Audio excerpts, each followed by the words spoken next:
سب سے پہلا حکم کون سا ہے؟ نماز کا حکم ہے۔ تو اسلام میں داخل ہونے کے لیے تو پہلے کلمہ کا پڑھنا اور پھر نماز کا قائم کرنا۔ ایک ہوتا ہے نماز پڑھ لینا اور دوسرے کیا ہے؟ نماز کو قائم کرنا، یعنی وقت کی پابندی کے ساتھ سیکھ سیکھ کے نماز کو پڑھنا۔ نماز جو ہے، روزہ، حج، زکوٰۃ، یہ سارے کے سارے دین کا ایک حصہ ہے، ایک جز ہے۔ یہ مکمل دین نہیں ہے، تو کامل دین کو ہمیں سیکھنا پڑے گا۔ اور یہ سارے کے سارے اعمال جو ہیں یہ ہمارے اور ایمان والوں اسلام والوں کے درمیان ہی گھومتے ہیں کہ انسان نماز کہاں پڑھے گا؟ اللہ کے گھر میں جا کے۔ روزہ کہاں رکھے گا؟ کسی کو پتہ نہیں، وہ تو روزہ ہے، بس وہ جانے، اللہ جانے۔ زکوٰۃ دی، وہ مسلمان کو دیں گے، اور حج کرنے جائیں گے تو بیت اللہ جائیں گے۔ لیکن غیروں کے سامنے ہم کیا پیش کریں گے کہ غیر اسلام کی جانب راغب ہوں؟ ان کے سامنے جو سب سے پہلی چیز پیش ہوگی وہ ہوگا ہمارے اخلاق، ہمارے معاملات، ہمارا لین دین۔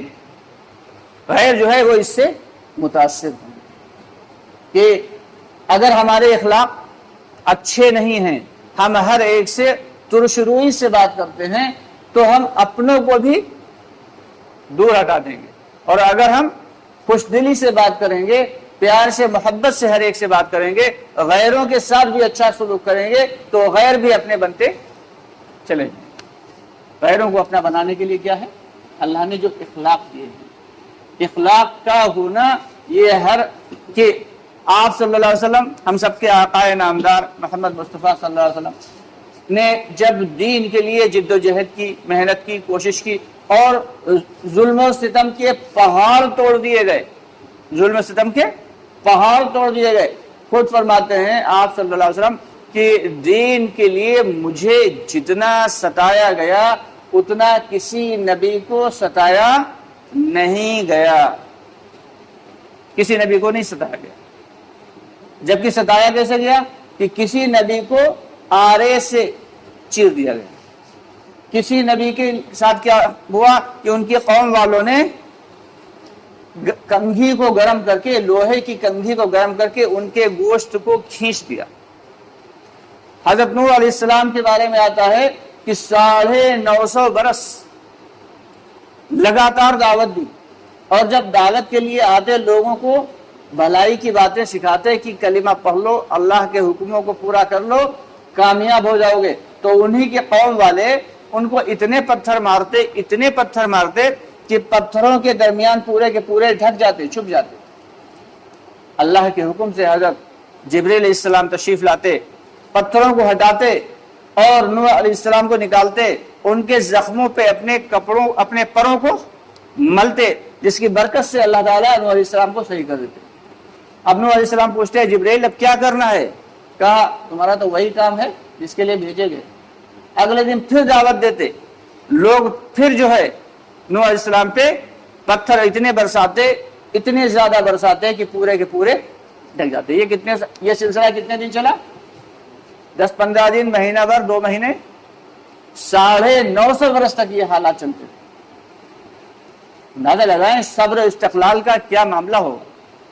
اس کے باوجود ہم سب کے آقا نامدار محمد مصطفیٰ صلی اللہ علیہ وسلم فرماتے ہیں کہ دین کے لیے مجھے جتنا ستایا گیا کسی کو ستایا نہیں۔ اب جب دین کے لیے ستایا جا رہا ہے تو اللہ کی طرف سے کیا آ رہا ہے کہ صبر کرو۔ عبادت کے معاملے میں جب ہم سب کے آقا نامدار صلی اللہ علیہ وسلم عبادت کے لیے کھڑے ہوتے ہیں تو اللہ کی جانب سے آتا ہے یا ایھا المزمل قم اللیل الا قلیلا نصفہ او انقص منہ قلیلا۔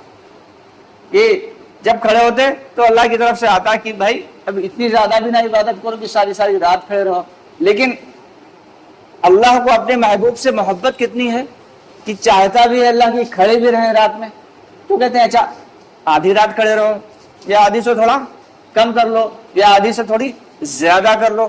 اب اللہ چاہ بھی کر رہے ہیں کہ میرا محبوب میرے سامنے رات میں کھڑا رہے، لیکن ساتھ میں محبت کا تقاضا یہ بھی ہے کہ یہ پریشان ہو جائیں اور تھک جائیں۔ آپ صلی اللہ علیہ وسلم کے بارے میں آتا ہے کہ پیر مبارک کے اوپر ورم آ جاتا، پیر مبارک پہ ورم آ جاتا، اتنی دیر تک کھڑے ہو کے قرآن پڑھتے نماز میں، لمبے لمبے قیام، لمبے لمبے رکوع اور لمبے لمبے سجدے۔ اللہ کی طرف سے اس پر کوئی بہت بڑی بات نہیں آئی، لیکن جب اخلاق کا معاملہ آیا، کائے کا معاملہ بھائی؟ اخلاق کا معاملہ آیا، کہ ایسا اخلاق کہ دنیا میں کوئی اس کی مثال پیش نہیں کر سکتا۔ صحابہ کرام فرماتے ہیں ایک دن ہم لوگ سفر کر رہے تھے، سفر کرتے کرتے ایک جگہ قیام کیا، ببول کے درخت تھے، ببول ایک پیڑ کے نیچے، الگ الگ پیڑ کے نیچے تھوڑی تھوڑی دوری پہ تھے۔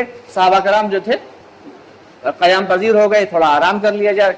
ایک پیڑ کے نیچے ہم سب کے آقا نامدار صلی اللہ علیہ وسلم بھی لیٹ گئے، اپنی تلوار کو لٹکا دیا اسی پیڑ کے شاخ میں، اور آنکھ لگ گئی۔ اچانک ایک شخص آیا اور اس نے تلوار نکالی اور کہنے لگا کہ اے محمد، تمہیں اب مجھ سے کون بچا سکتا ہے؟ تو ہم سب کے آقا نامدار صلی اللہ علیہ وسلم نے کیا فرمایا؟ اللہ! ابھی اللہ کی جو اللہ کا جلال تھا، جو زبان سے نکلی، جس زبان سے نکلا تھا، اس کی ہیبت سے اس شخص کی پیر کانپنے لگے اور اس کے ہاتھ سے تلوار چھوٹ کے گر گئی۔ آپ نے تلوار اٹھائی، کہا اب بتاؤ تمہیں کون بچا سکتا؟ تو اس نے کہا آپ کے علاوہ کوئی بچا نہیں سکتا۔ تو اسے کچھ سزا دینا چاہیے تھی، تھوڑی بہت تو سزا دینا چاہیے تھی نا بھائی، لیکن ہم سب کے آقا نامدار صلی اللہ علیہ وسلم نے اسے کچھ نہیں کہا، معاف کر دیا، کہا جاؤ۔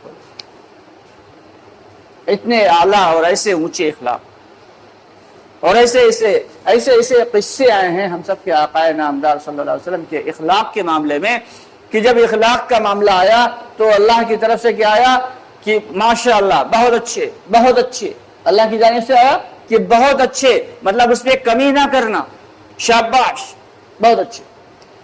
جب دین کے لیے مجاہدہ کر رہے ہیں تو ہاں ٹھیک ہے، بس بہت ہے کہ آپ اپنے آپ کو ہلاک کر لیں گے، اور جب عبادت میں محنت کر رہے ہیں، مجاہدہ کر رہے ہیں تو بس بہت ہے، تھوڑا سا اس میں کم کریے۔ لیکن جب اخلاق کا جو ہے معاملہ آیا تو اللہ کی طرف سے آ رہا ہے شاباش اور اچھے، یعنی اخلاق کو بہتر کرا۔ آج ہمارے ساتھ سب سے بڑا مسئلہ یہ ہے کہ ہمارے اخلاق اچھے نہیں، ہم سب کے اخلاق بہتر نہیں رہے، نہ اپنوں کے ساتھ نہ غیروں کے ساتھ۔ اپنوں ہی کے ساتھ جب اچھے نہیں تو غیروں کے ساتھ کیا اچھے؟ گھر میں ماں اور بیٹے کی نہیں بن رہی، ماں کی اور جو ہے وہ بیٹی کی نہیں بن رہی، بھائی آپس میں جدا ہیں، چچا اور پھوپھا اور جتنے بھی رشتہ دار ہیں سارے کے سارے آپس میں دست و گریباں، کسی کے ساتھ جائیداد کا جھگڑا، کسی کے ساتھ جو ہے وہ کوئی دوسرے معاملات کا جھگڑا، یہ سارے کے سارے، کسی کے ساتھ کھیتی باڑی کا جھگڑا، سارے کے سارے معاملات لگے ہوئے ہیں۔ ہر ایک شخص جو ہے ایک دوسرے سے کھچا ہوا ہے، دل کے اندر بغض پالے ہوئے ہیں، کینہ رکھے ہوئے ہیں۔ یہ ساری کی ساری وجوہات ہیں کہ ہمارے اندر سے ایمان کی جو حقیقت تھی